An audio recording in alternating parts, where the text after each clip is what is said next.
Hi, boys and girls. Last time we were together, I said that I would tell you about Anton van Leeuwenhoek today. I do plan to do that, but first I want to tell you a story about me. When I was about your age, one day my father came home with a present for me under his arm. When I first opened it, I wasn't sure what it was.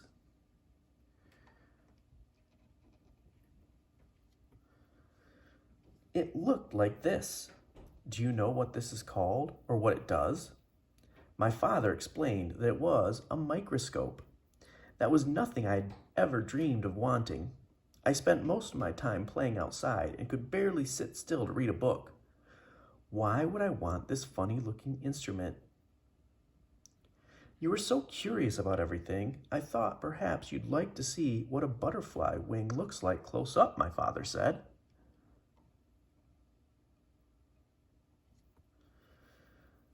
I peered through the lens of the microscope and saw the tiny veins and hairs of a butterfly's wing. I looked at insect eyes and blades of grass. I looked at oak leaves and dead bumblebees and toy soldiers. It was the best present I had ever received.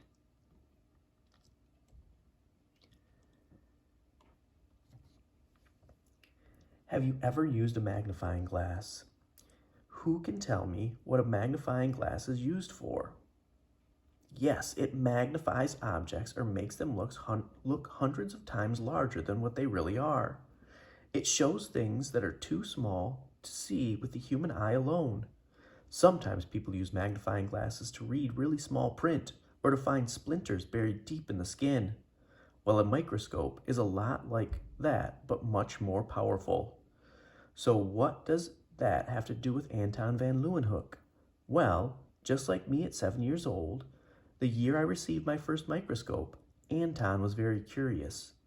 He also had a fascination with magnifying objects. Although Anton was not a scientist, his work with microscopes changed the way people thought about the human body and how it works.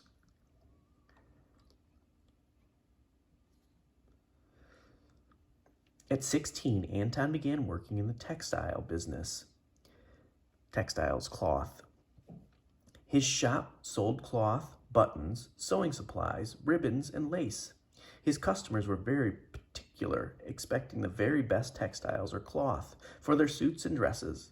Anton used a magnifying glass to make sure the threads of the cloth were straight and tightly woven.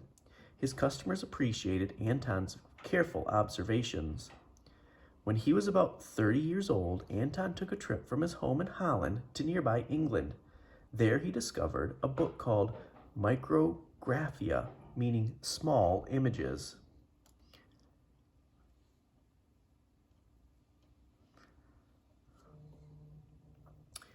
Written by Robert Hooke, the book was full of drawings and descriptions of objects seen through a microscope. Anton was fascinated by how large and detailed the micro or small objects looked when seen through the lenses of a microscope. It was a little like someone with poor eyesight putting on eyeglass lenses for the first time and discovering that the blurry tree in the distance was actually made up of individual leaves. He couldn't wait to get home to experiment with his own objects.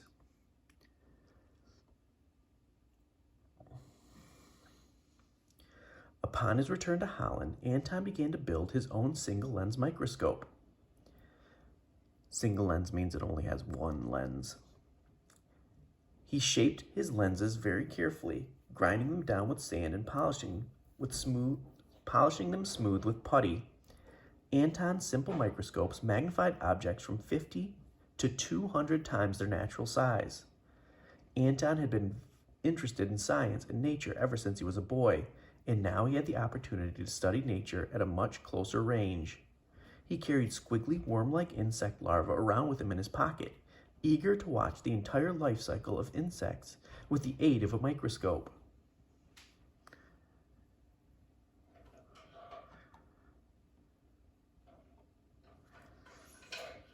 Using the microscopes he made himself, he studied people's skin, mosquito wings, and sheep hairs.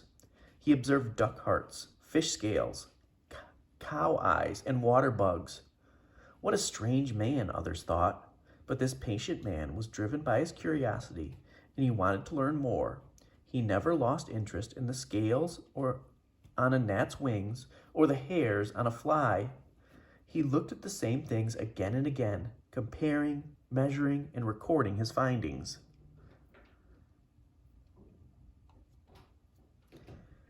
Anton conducted many experiments with water, drinking water from his well, water from lakes and from the sea, rain and melted snow. He discovered what looked to him like tiny little animals in the water. He called these little animals animalcules. Anton claimed he saw even more animalcules swimming about in rainwater. They were everywhere, he said. He estimated or guessed that 1,000 of these tiny creatures would fit on the head of a pin. People called him a liar and a magician, thinking him quite mad or crazy. But in fact, Anton was not mad at all. His little animals were not really animals, but they were definitely alive. He was the first to observe and describe many tiny living things in nature not visible to the human eye, including bacteria or germs. In other words, bacteria cannot be seen with just your eye. Many scientists believe that these tiny life forms have been on Earth for more than 3 billion years. They surround us in the air, the water, and on the land. But no one was aware of their existence before Anton recorded what he saw. He discovered a whole new world.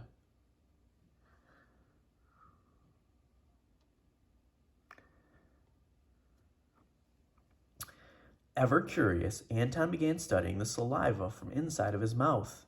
He discovered even more bacteria. He found that the sticky coating on the bacteria on the outside of his teeth was crawling with millions of tiny organisms. You have them too, but don't worry.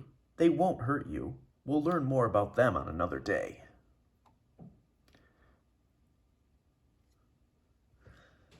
Anton kept a journal to record his detailed observations. He made friends with 2 English doctors who belonged to England's Royal Society of London. They told him that their fellow English scientists kept similar journals to share their scientific discoveries, and they invited Anton to share his work with them. So for the next 50 years, Anton sent hundreds of letters to England. His letters described in great detail the tiny structures that he saw through his homemade microscopes. He described fungus on stale bread, the stingers, eyes and mouths of bees, even tiny lice. Because he could not draw well, Anton hired someone to illustrate his writings. The English Society loved everything he sent and published his letters for others to read.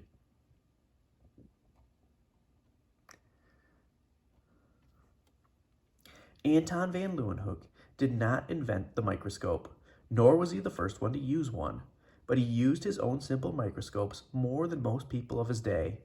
Compared to modern microscopes, Anton's was very simple indeed.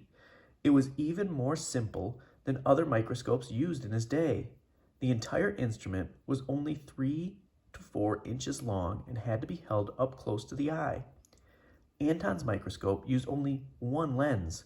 Modern microscopes have 2 or more lenses, one in the eyepiece that you look through and at least one lens at the bottom of the tube or barrel to enlarge things even more.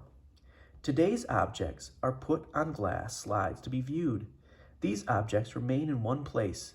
It is the lens that moves, not the objects. Instead of keeping the objects in one place, Anton mounted his objects to the end of a sharp pinpoint, sticking up in front of the lens, and moved the objects instead of the lens. Anton's invention required good lighting and great patience to use.